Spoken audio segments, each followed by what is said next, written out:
വരൂ, നമുക്കൊരു nasal spray എങ്ങനെ ഉപയോഗിക്കാമെന്ന് പഠിക്കാം. ഒരു നേസൽ സ്പ്രേ ഉപയോഗിക്കാൻ എളുപ്പമാണ്. നിങ്ങളുടെ മൂക്ക് പതുക്കെ ചീറ്റുക, ബോട്ടിൽ കുലുക്കി ഡസ്റ്റ് ക്യാപ്പ് മാറ്റുക. നോസിലിന്റെ ഇരുഭാഗത്തായി ചൂണ്ടുവിരലും നടുവിരലും വച്ച് തള്ളവിരൽ അടിയിലായി പിടിക്കുക. നിങ്ങൾ ആദ്യമായോ അല്ലെങ്കിൽ ഒന്നിൽ കൂടുതൽ ആഴ്ചയായി ഇത്തരം സ്പ്രേ ഉപയോഗിക്കുന്നില്ലെങ്കിൽ അത് ടെസ്റ്റ് ചെയ്യണം. നോസിൽ നിങ്ങളിൽ നിന്നും മാറ്റി ഒരു ഫൈൻ മിസ്റ്റ് വരുന്നത് വരെ പ്രസ് ചെയ്യുക. സ്പ്രേ ഉപയോഗിക്കുന്നതിനായി മറ്റേ കൈകൊണ്ട് ഒരു മൂക്ക് അടയ്ക്കുക.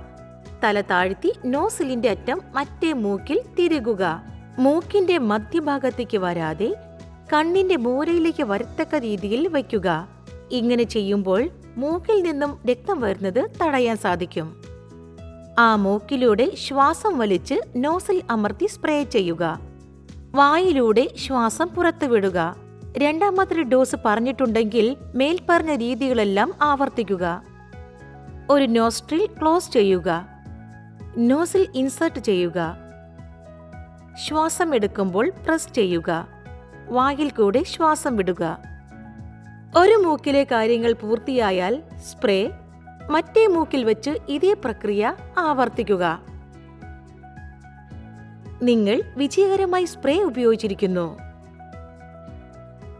ഉപയോഗത്തിന് ശേഷം സ്പ്രേയുടെ നോബ് ഒരു തൂവാല കൊണ്ട് തുടച്ച് അടപ്പ് കൊണ്ട് അടച്ചു വയ്ക്കുക.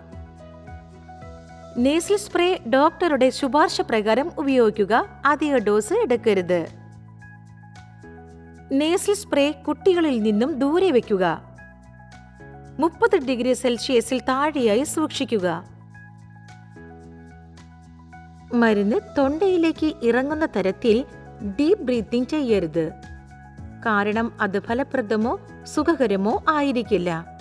നിങ്ങളുടെ നേസൽ സ്പ്രേ മറ്റുള്ളവരുമായി പങ്കിടരുത്. മരുന്ന് ഒഴിച്ചുടൻ മൂക്ക് ചീറ്റരുത്. ഫ്രിഡ്ജിൽ സൂക്ഷിക്കരുത്. പ്രകാശത്തിൽ നിന്നും സംരക്ഷിക്കുക. നേസൽ സ്പ്രേ ഉപയോഗിക്കുമ്പോൾ അത് മൂക്കിന്റെ മധ്യഭാഗത്തേക്ക് കൊണ്ടുപോകരുത്. കാരണം രക്തം വരാൻ ഇടയാക്കും. നിങ്ങൾ എത്രയും വേഗം സുഖം പ്രാപിക്കട്ടെ എന്ന് പ്രത്യാശിക്കുന്നു.